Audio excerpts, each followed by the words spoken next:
Ini ada pertanyaan ini, kalau jual emas secara online tidak dibolehkan? Ya, tidak dibolehkan karena emas itu harus tunai, tidak boleh diutang. Oleh itu arisan emas itu hukumnya nggak dibolehkan karena jual belinya tidak tunai. Apakah boleh kita akadnya diwakilkan?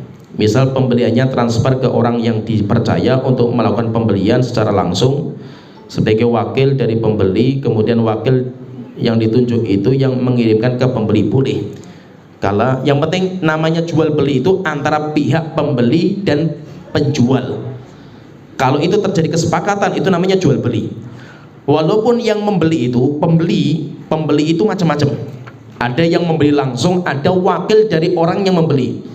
Demikian juga pemilik, penjual, pemilik barang itu ada yang pemilik langsung, ada pemilik yang tidak langsung. Siapa itu? Seperti misalkan ya kalau jual beli itu ada agen, ada semacam-macam lah di situ. Apakah dia pemilik barang? Pemilik barang yang tidak langsung. Kenapa? Karena sudah diizinkan sama perusahaan untuk menjualkan barang itu.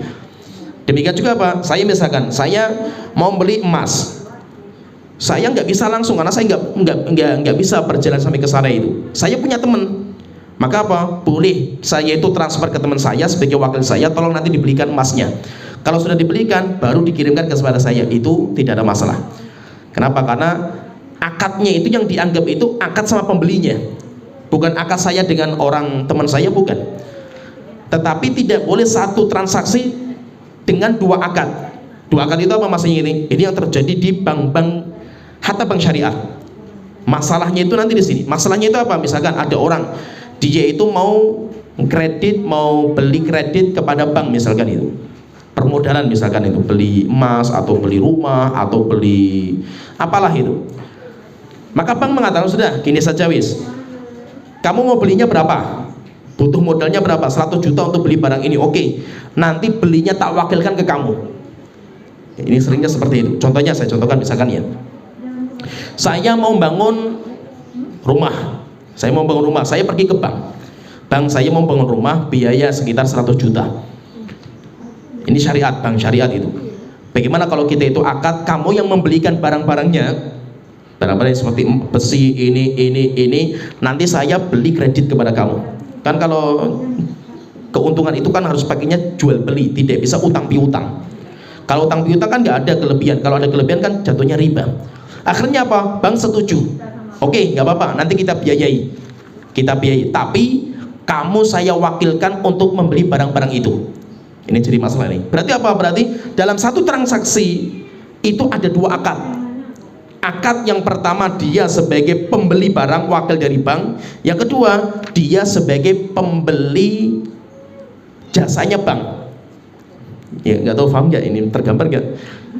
Nah ini apa? Ini nggak boleh. Kenapa? Karena dalam satu transaksi ada dua akad. Orangnya sama, cuma akadnya dibeda-bedakan, itu nggak dibolehkan. Terus bagaimana caranya itu? Caranya harus dipisah-pisah orangnya itu. Caranya harus dipisah-pisah. Kalau tidak dipisah nggak dibolehkan. Harus dipisah orangnya itu. Dan itu yang terjadi sekarang itu masalah di bank-bank syariat sekarang. Contohnya misalkan ini, saya punya teman misalkan, dia mau bikin perusahaan, datang kepada bank, mana saya mau bikin perusahaan itu sekitar modalnya 1M misalkan itu. Nah, terus apa? 1M itu apa saja? Maka dia bikin proposal, ini proposalnya itu. Silakan dipelajari. Saya butuh besi sekian, ini sekian, semuanya ada. Oke, nanti bank membiayai, membelikan barang itu, nanti menjual ke kita itu kredit. Kan jual beli seperti itu kan. Tapi masalahnya apa? Masalahnya itu banknya itu nggak mau datang ke toko besi, tidak mau datang ke sana untuk membeli barang-barang. Akhirnya apa? Sudah gini aja, kamu tak kasih duit, tapi nanti kamu tak wakilkan, kamu sebagai wakil saya untuk membeli ke toko besi, membeli ke sana itu. Terus bagaimana hukumnya kalau seperti ini? Tidak dibolehkan. Kenapa? Karena dalam satu transaksi ada dua akad, dan itu satu orang itu, dua akad itu satu orang, itu harus dipisah akadnya itu. Kalau dipisah bisa, tapi kalau dalam satu akad tidak dibolehkan.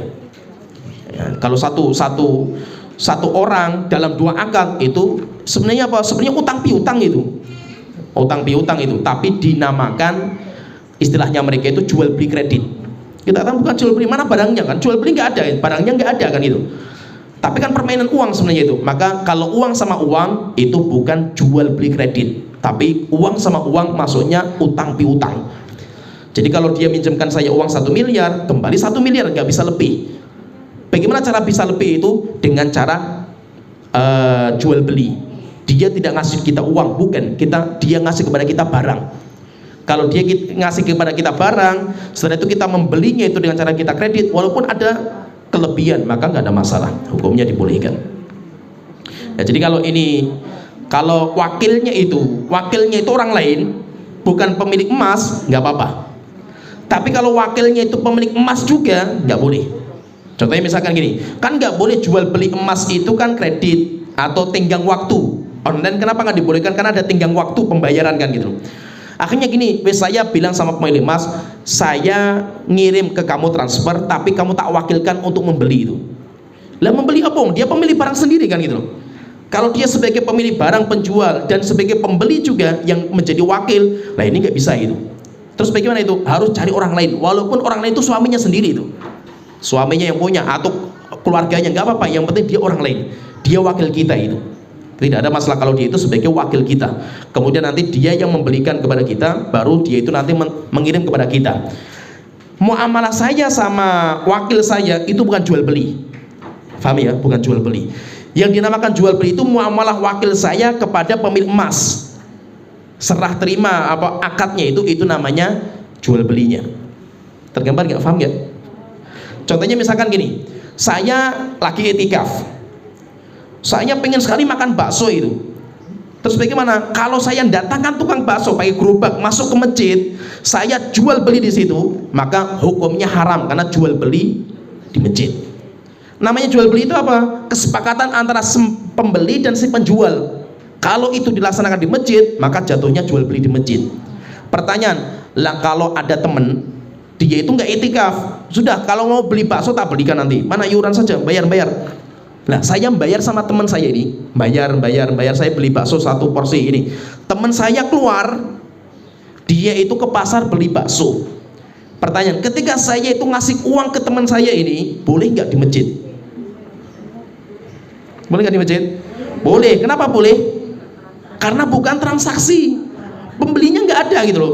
Pembelinya nggak ada, maka ini bukan transaksi. Atau bayar utang. Kita transaksi akadnya itu di rumah, lewat HP di rumah. Setelah terimanya barang nanti aja di masjid, sekalian kita sholat, oke? Dia bawa barang, saya bawa uang, sampai di masjid, ini uangnya, ini barangnya, boleh nggak? Boleh nggak ini? Boleh. Kenapa? Karena ketika kedua setelah terima itu bukan transaksi, sudah deal transaksinya kan gitu.